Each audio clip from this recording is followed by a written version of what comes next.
Hello, and welcome to another Tristan Has Thoughts Destiny 2 discussion. Recently today an article went live detailing how Bungie has toyed with the idea of a subscription model for Destiny 2 in its upcoming Lightfall year.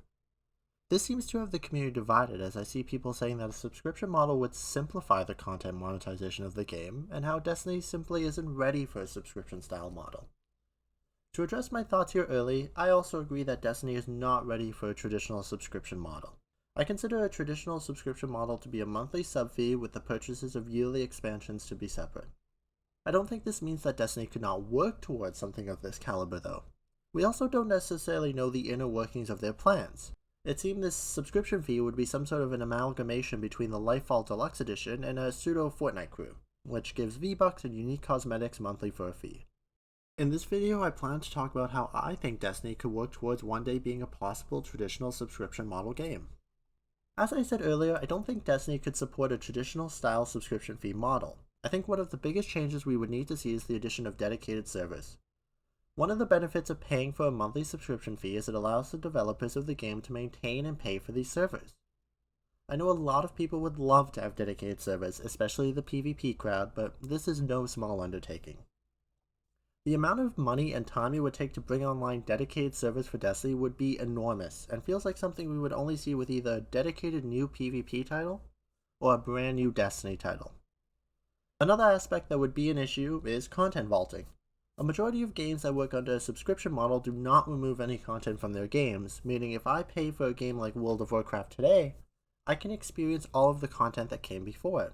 Sure, the experience may not be quite the same as playing that content on release, but the option to interact with the content is still there.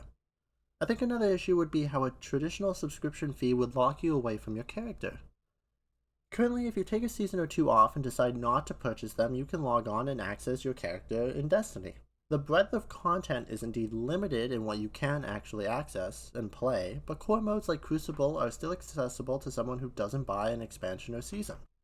I do understand the new returning player experience is fraught with issues that makes it hard to simply just boot up Destiny and play, but I feel like in a world where some, if not all of these issues are addressed, being able to pick up Destiny and play whenever despite not purchasing any new content is a good one.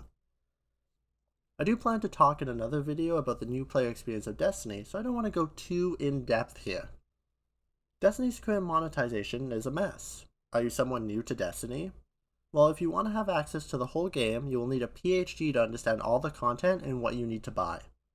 Oh, you think Shattered Throne looks cool? Well, you need to buy the Forsaken Content Pass. Can you play that story? No, it's just access to the raid, the dungeon, and a few exotics. Your friends want you to do Garden of Salvation with them? You best be getting on Steam and purchasing Shadowkeep's expansion. Want access to Stasis? Beyond Light needs to be purchased. Do you want to play the most current content? Well, you would need to buy the season, but if you buy the Witch Queen expansion, it will also give you access to the current season, but not the previous seasons. Oh, you wanted to play those previous seasons. Well, you would need to buy the Witch Queen Deluxe Edition. Oh, but you didn't want the dungeons. Well, that's a shame, because that's included in the Deluxe Edition. As veteran players, this can seem quite obvious, but new and returning players can easily be confused by this. I do think a subscription model for new players and returning players that allows them to access all of the game's content could work to help alleviate some of these issues. For a small fee, you would be able to experience and access all of the content, which would help new and returning players make an informed decision as to what they want to purchase and what seems valuable to them.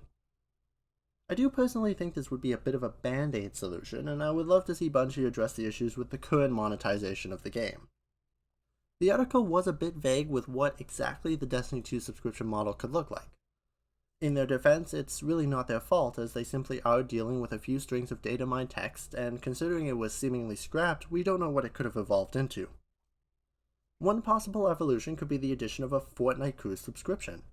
For those unfamiliar, the Fortnite Crew is a monthly subscription that awards an amount of V-Bucks to be used in the shop and a unique cosmetic that you get only from subscribing. This is actually a model I consider the most likely to be put into our game. With how often Eververse gets updated nowadays, I could easily see Bungie rolling out a monthly subscription that comes with X amount of silver and a unique cosmetic. Although I do not necessarily agree with this, as we have seen a plethora of cash-out monetization come to our game, seasonal Eververse resets, event Eververse resets, event premium card passes, and Steam Silver bundles, It seems like the most likely avenue for them to add a monthly subscription. I do plan to eventually make a video on my thoughts with the heavy push of the cash shop monetization in Destiny, so expect me to go into greater detail on that. In conclusion, I don't think a subscription model would be a bad idea for Destiny. I do think in the current iteration of the game, it would be though. If we saw content delivery issues solved, a revamped, new and returning player experience, and some infrastructure investment, I think it would work one day. What do you think? Would you pay a subscription fee for Destiny if it led to more content? What do you think of a monthly Eververse subscription fee? Let me know in the comments below. Be sure to remain respectful in the comments and I'll respond to any ideas I see. If you like this kind of content, be sure to subscribe as I upload daily. For today's video, I am using a new audio setup, so feel free to let me know in the comments below what you think. Is it better? Is it worse? Please, any feedback is greatly appreciated as I am trying to improve the quality of my videos.